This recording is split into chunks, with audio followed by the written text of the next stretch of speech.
요셉의 형제들이 그들의 아버지가 죽었음을 보고 말하되, 요셉이 혹시 우리를 미워하여 우리가 그에게 행한 모든 악을 다 갚지나 아니할까? 하고 요셉에게 말을 전하여 이르되, 당신의 아버지가 돌아가시기 전에 명령하여 이르시기를 너희는 이같이 요셉에게 이르라. 내 형들이 내게 악을 행하였을지라도 이제 바라건대 그들의 허물과 죄를 용서하라 하셨나니 당신 아버지의 하나님의 종들인 우리 죄를 이제 용서하소서. 요셉이 그들이 그에게 하는 말을 들을 때에 울었더라. 그의 형들이 또 친히 와서 요셉의 앞에 엎드려 이르되, 우리는 당신의 종들이니이다. 두려워하지 마소서.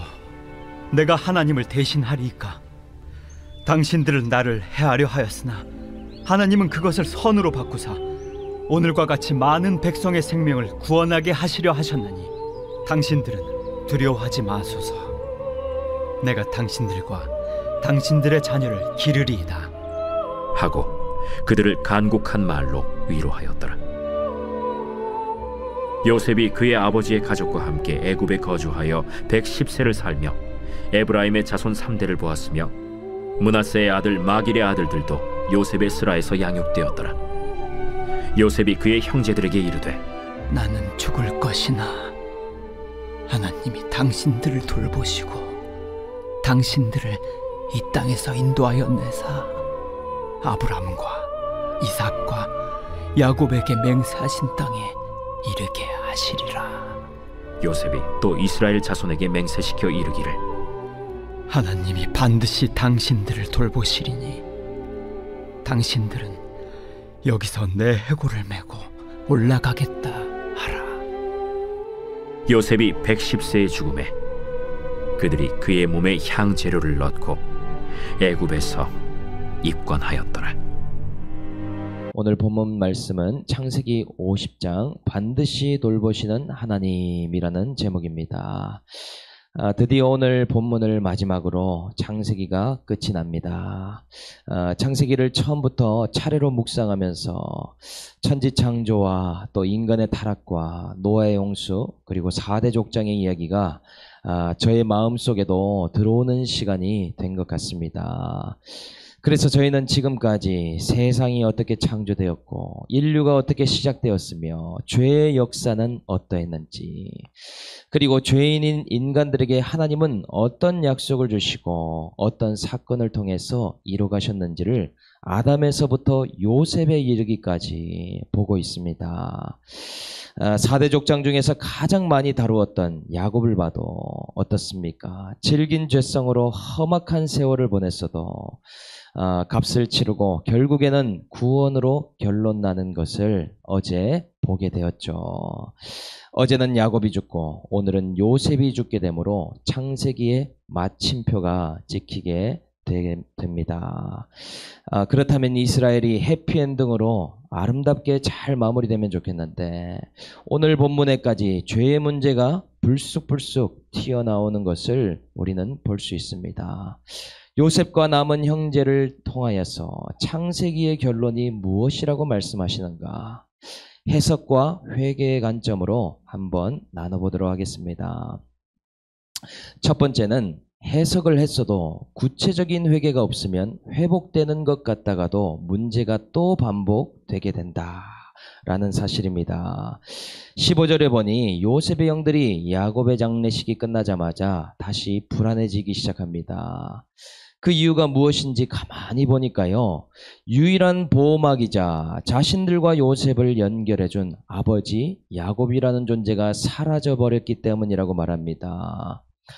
노예로 팔아넘긴 요셉이 설마 살아서 돌아올 것이라고는 생각도 못했지만 거기다 총리까지 되었으니 형들이 얼마나 두려웠겠습니까?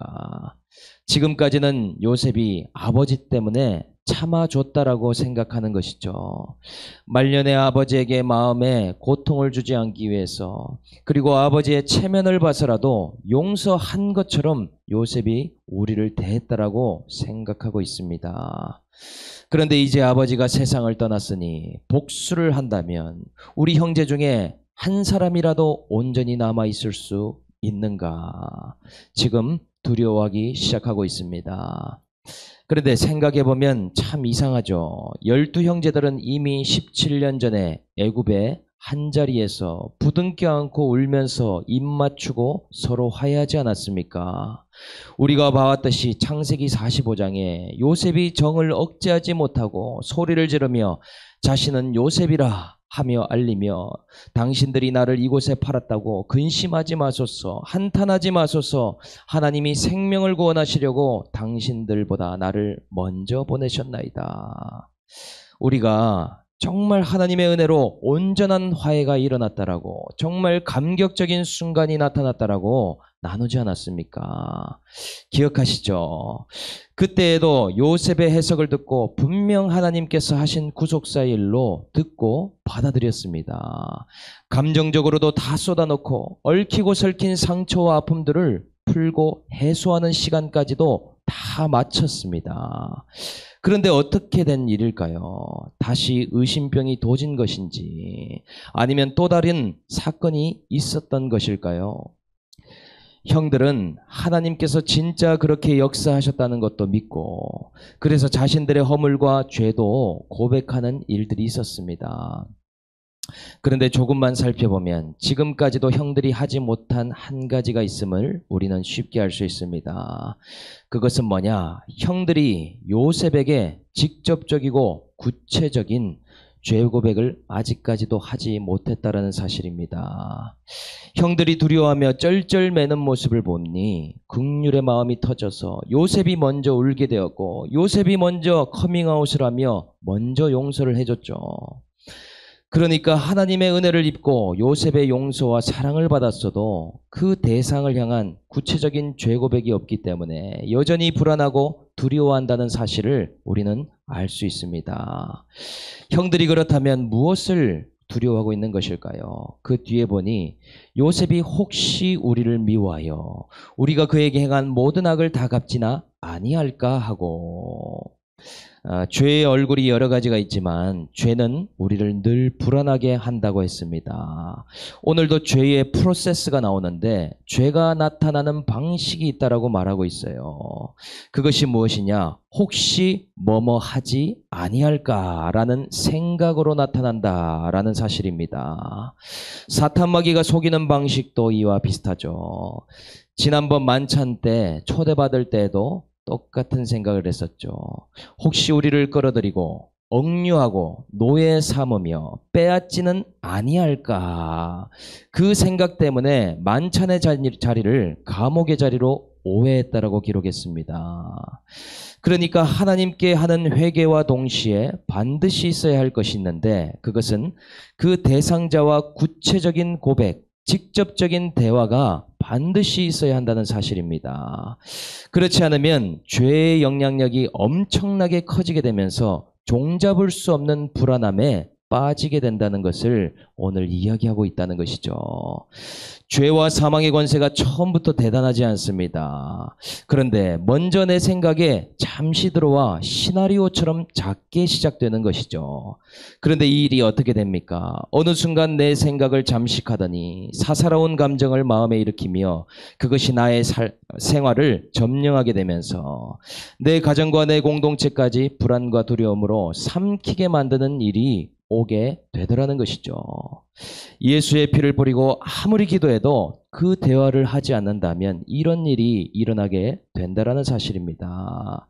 그러니까 형들이 오늘 어떻게 합니까? 도저히 불안해서 가만히 있을 수가 없죠. 16절에 보니 요셉에게 누군가 한 사람을 보내므로 용서의 말을 전했다라고 기록합니다.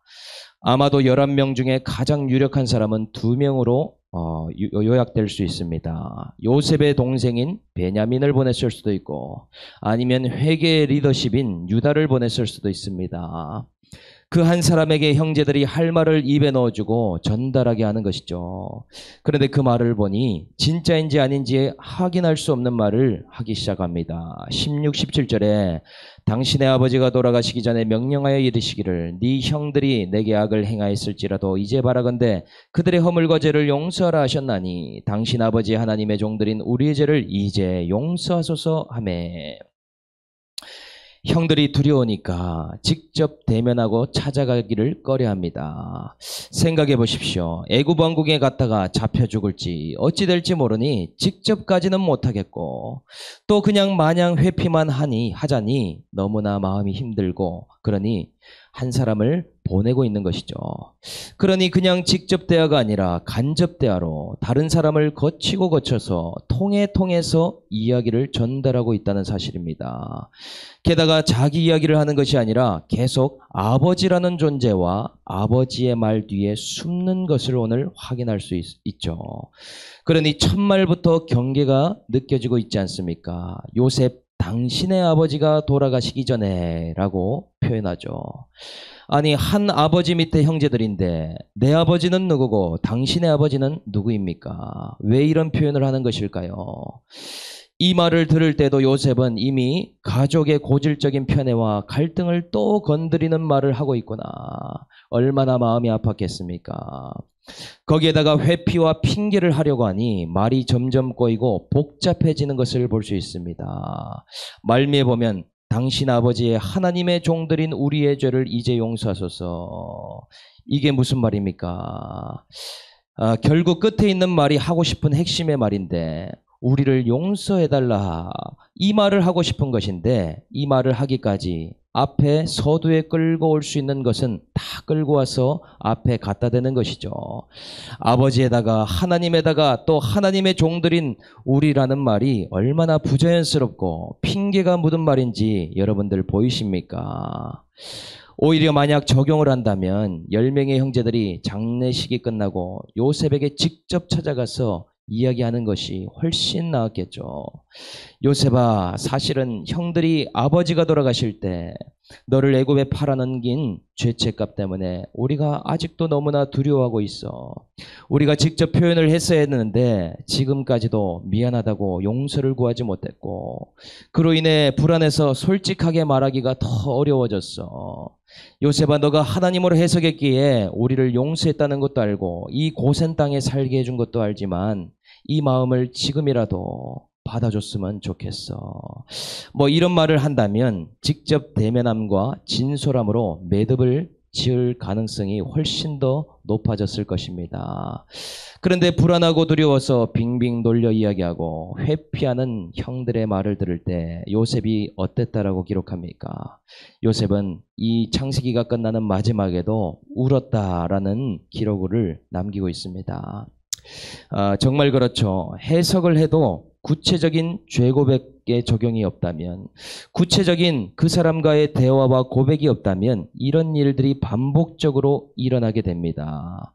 나의 사건이 하나님께서 구원을 이루기 위해서 주신 사건이라고 받아들였는데 그 당사자와 대화를 하지 않는다. 이것은요, 굉장한 리스크와 불안을 가져오는 일이라는 것이죠. 인간관계는 가시밭길을 헤치는 것과 같다는 말을 누군가가 했습니다. 이 이야기 저 이야기에 찔리고 나도 모르는 사리에 찔리고 피가 나는 줄도 모르다가 아파서 상처가 나게 되는 것, 이것이 인간관계라고 표현하는데 서로 가해 피해를 주고받는데 구체적인 감정 표현을 하지 못하고 이래서 두려웠다, 이런 것이 미안하다, 이런 풀어내는 시간이 없다면 그 문제는 회복이 아니라 무한한 굴레에 빠질 가능성이 많습니다. 상황은 바뀐 것 같은데, 시간이 지나서 괜찮은 것 같은데 사람이 바뀐다고 해서 그 일이 해결된 것이 아니라는 것이죠. 또 반복되는 사건이 찾아온다는 것입니다. 비슷한 두려움과 불안이 나를 엄습하고 오해의 수렁에 빠져나오지 못하는 모습이 있습니까? 오늘 나와 내 가정에, 내 공동체에 그런 모습이 있다면 오늘 요셉의 이야기를 통해서 알려주시는 것이죠. 말씀의 해석과 동시에 진솔한 한마디의 말로 대면함과 대화로 인하여서 오해를 불식시키고 이 살아나는 그러한 일들이 우리 공동체 가운데 있기를, 그런 적용을 할 수 있기를 주 예수의 이름으로 축복합니다. 두 번째는 해석하게 되면 내가 하나님을 대신할 수 없다는 고백을 하게 되더라 라는 사실입니다. 아까는 한 사람을 보내 말을 전달했는데 이번에는 형들이 용기를 내어서 친히 요셉에게 찾아왔다라고 기록합니다. 말을 전달만 할 게 아니라 요셉에게 우리가 직접 가서 용서를 구하자, 그런 마음을 가졌던 것 같습니다. 18절에 그의 형들이 와서 엎드려 이야기를 하고 있죠. 우리는 당신들의 종들이니다. 용서를 구함과 동시에 엎드려서 고백하고 있습니다. 저와 여러분들이 요셉이라고 가정한다면 여러분들 어떻게 하겠습니까? 두 가지를 생각해 볼 수 있겠죠. 나를 태어난 그 순간부터 미워했고 따돌리며 애굽에 팔아넘긴 형들, 이제야 기회가 왔다. 너희도 나처럼 13년을 노예살이 감옥살이를 해봐라. 그래야 내 마음을 알지 하면서 잡아넣을 수도 있었겠죠. 인간적 복수심으로 간다면 이럴 가능성이 있습니다. 또 반대로 이럴 수도 있습니다. 형들이 이제야 이렇게 찾아와서 용서를 구한다니. 이제 진정성을 느끼고 깨달았구나. 지난번까지 용서한다고 했지만 약간의 앙금이 남아 있었는데 이제는 내가 정말로 형들을 용서해주겠다. 그러니까 나는 절대 용서 못해 하거나 이제 내가 용서해줄게. 이런 표현이 자연스러워 보이죠. 그런데 오늘 요셉이 하고 있는 말은 이 두 가지가 다 아닙니다. 19절에 보니 두려워하지 마소서, 내가 하나님을 대신하리이까. 요셉이 어떤 신앙을 갖고 있는지 알 수 있는 중요한 말입니다. 확실한 피해를 당했으니까 자기가 용서해준다고 해도 무리가 아닐 것 같은데 자신은 하나님을 대신할 수 없다는 이야기를 하죠. 왜 이런 말을 하고 있을까요? 요셉이 만난 하나님이 어떤 분인지를 알 수 있는 말입니다. 요셉은요, 자신이 자랑하면서 입었던 채색 옷의 대가가 얼마나 큰 것인지 수십 년의 값을 치르면서 알게 되었습니다. 그 채색 옷이 의미하던 것이 영적인 장자권인데 이스라엘의 12지파를 살려내야 하는 영적 총리의 역할을 말하는 것이었죠. 마치 야곱이 형에게 뺏은 장자권을 제대로 행사하기까지는 라반의 집에 20년의 값을 치른 것과도 같은 것이라 할 수 있습니다. 그러니 요셉이 말하는 내가 하나님을 대신하리이까, 이 말 뜻이 무슨 말입니까? 형들이여, 값을 치르게 하시는 것은 나 요셉과 같은 사람이 아니라 하나님이십니다. 값을 치렀다면 이미 하나님께서 용서하셨고, 값을 치르지 않은 부분이 있다면 하나님이 물으시고 치르게 하실 것입니다. 값을 치렀나 안 치렀나의 다른 표현이 무엇입니까? 값을 치르면 용서를 받는 것이고 값이 남았으면 심판이라는 사실이죠. 이 두 가지의 용서와 심판의 주체자가 하나님이심을 알고 선언하고 있다는 사실입니다. 요셉은 자기 한계를 분명히 알고 자기가 아무리 바로왕과 동일한 권세를 가졌어도 용서나 심판을 할 권세가 없다라는 것을 고백한다는 것이죠. 자신이 할 수 있는 유일한 것은 총리의 권세를 가지고 살리는 일밖에 없다라는 것을 말하고 있습니다. 그러니 요셉이 이어서 뭐라고 하는가? 20절에 당신들은 나를 헤아려 하였으나 하나님은 그것을 선으로 바꾸사 오늘과 같이 많은 백성의 생명을 구원하게 하시려 하셨나니 당신들은 두려워하지 마소서. 여기서도 요셉이 이야기합니다. 사람은 가해와 피해를 따집니다. 그러나 하나님은 그렇게 생각지 않으시니 두려워하지 마소서. 하나님은 각자에 맞게 값을 치르게 하신 후에 모든 악이라도 선으로 바꿔주십니다. 험악한 세월이라도 구원의 값을 치르면 야곱과 같이 왕같이 대우하시고 아무리 형들이 가해하려고 저를 노예로 팔았어도 애굽의 험악한 시간 또한 선으로 바꾸어서 오늘 살리는 자로 저를 세우셨습니다.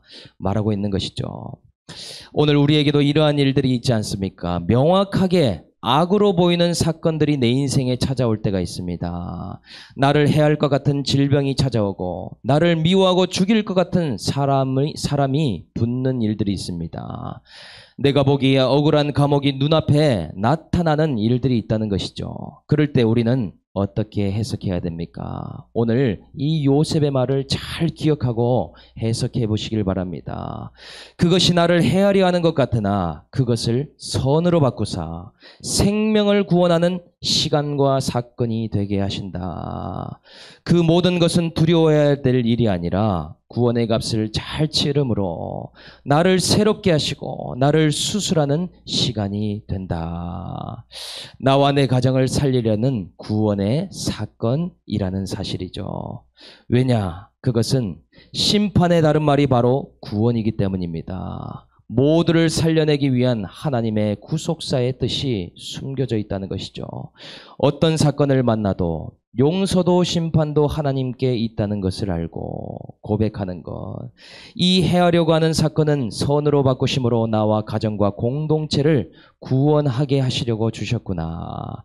오늘 이러한 고백이 저희에게 있어서 깨달을 수 있는 은혜가 있기를 주님의 이름으로 축복합니다. 세 번째는 값을 치르며 해석하고 회개한 자에게는 책임져 주시는 복을 누리게 하신다. 회개와 해석의 결론이라고 할 수 있습니다. 21절에 보니 당신들은 두려워하지 마소서 내가 당신들과 당신들의 자녀를 기르리이다. 그들을 간곡한 말로 위로하였더라. 값을 치르며 해석하고 회개한 형제들에게 요셉이 이렇게 얘기하고 있습니다. 두려워하지 말고 이제는 형들 집안의 모든 사람을 기르겠다. 이런 말을 하고 있습니다. 지금 살게 한 고센 땅은 애굽 땅 중에서도 아주 기름진 땅이고 살기 좋은 땅이죠. 이 땅에 머무른 것도 감사한 일인데 앞으로 먹고 살 것, 입을 것, 그리고 모든 것을 책임지고 기르겠다라고 요셉이 말하고 있습니다. 사랑의 종류가 많지만 그 중에 가장 큰 사랑은 책임지는 사랑이죠. 그것도 나를 해하려고 한 원수의 가족을 기르고 양육하겠다. 이것은 이 인간의 힘으로 할 수 있는 사랑이 아닙니다. 책임지는 사랑이 곧 예수 그리스도께서 원수인 우리들에게 보이신 사랑이죠. 그런데 해석과 회개 그리고 값을 치르는 이 세 가지를 하니 오늘 요셉을 통하여서 하나님이 책임지는 것을 받도록 이렇게 역사하고 있습니다. 해석과 회개, 값을 치르는 것 이 셋 중에 하나라도 없다면 상대방과 끊어지려고 하지 책임지려 하지 않게 되죠. 한 가지씩 본다면 해석이 한다면 어떤 일이 일어났겠습니까? 형들을 나의 구원을 위해 수고하는 자가 아니라 가해자로 보기 때문에 그 관계는 끊어질 수밖에 없겠죠. 당장 고센 땅에서 내쫓아야 됐을 것입니다. 값을 치르지 않으면 어떻습니까? 형들이 두려운 상황을 통해서 값을 자꾸 치르니까 요셉에게 진정성 있게 나아가게 되죠. 만약 값을 치르는 사건과 상황이 없었다면 대면할 일이 없었을 것입니다. 마지막 회개는 어떻습니까? 하나님과 상대방과의 회복점이었기 때문에 관계가 풀어지지를 않는 것이죠. 이 세 가지 모두가 하나님께 은혜를 받아야 가능한 일입니다. 요셉은 이 세 가지를 모두 통과했기 때문에 원수와 같았던 형들과 그의 자녀들까지도 책임지는 사랑으로 나아가고 있더라. 제 얘기를 좀 한다면은 저는 처음 장인어른을 만났을 때 해석이 안 되어서 일단 피해야 되겠다. 스스로 끊어지려고 했습니다. 왜냐하면 불신자에다가 사역자를 전혀 이해할 수 없는 분이라고 느껴졌고 저를 싫어한다라고 느꼈기 때문에 내가 사자굴로 제 발로 들어갈 이유는 없겠다. 그래서 이런 대우를 받을 거라면 난 자신이 없으니 포기를 선언했습니다.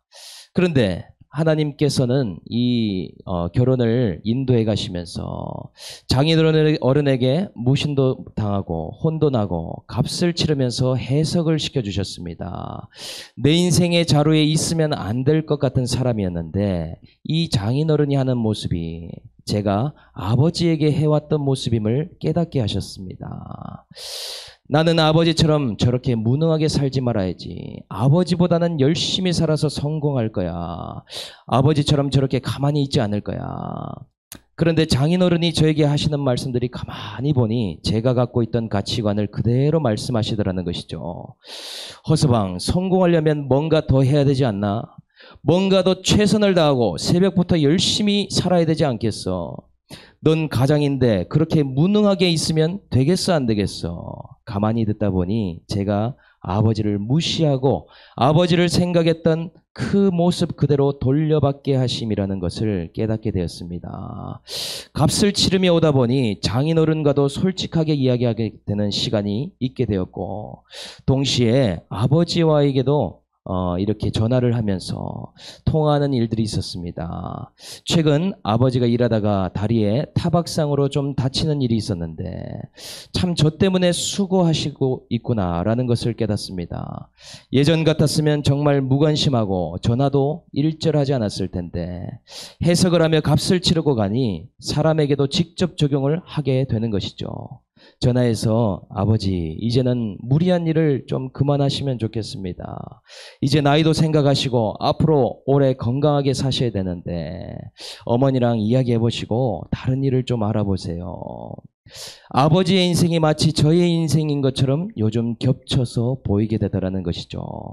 나는 사랑이 없고 할 수 없는 사람인데 값을 치르며 해석이 되고 또 회개와 진솔한 대화를 하게 하시니 책임지는 사랑으로 나아가라고 저에게 말씀하시는 것을 요즘 보게 됩니다. 이것이 창세기를 묵상하시면서 저에게 주신 하나님의 큰 은혜입니다. 저와 여러분들에게도 정말 책임질 수 없고 탓하고 원망하는 원수가 있습니까? 오늘 이 요셉의 이야기를 통하여서 책임지는 사랑으로 나아가는 우리 세비 공동체 모두가 될 수 있기를 주 예수의 이름으로 축복합니다. 적용 질문 드리겠습니다. 직접 진솔하게 고백하지 못함으로 커져가는 불안과 두려움은 무엇입니까? 예수의 피를 뿌려도 이것이 사단에게 역사하도록 내어주는 것임을 알고 있습니까? 나와 내 가정을 구원하기 위해 허락하신 나를 해하는 것 같은 사건은 무엇인가요? 책임지는 사랑으로 나아가기 위해 회개와 해석, 값치름 중에 무엇이 빠져 있습니까? 오늘 말씀 생각하면서 함께 기도하겠습니다. 하나님 아버지, 형들이 요셉을 미워했기에 오늘도 부메랑 같은 죄로 요셉이 혹시 우리를 미워하여 악을 갚지는 아니할까 두려워하고 있습니다.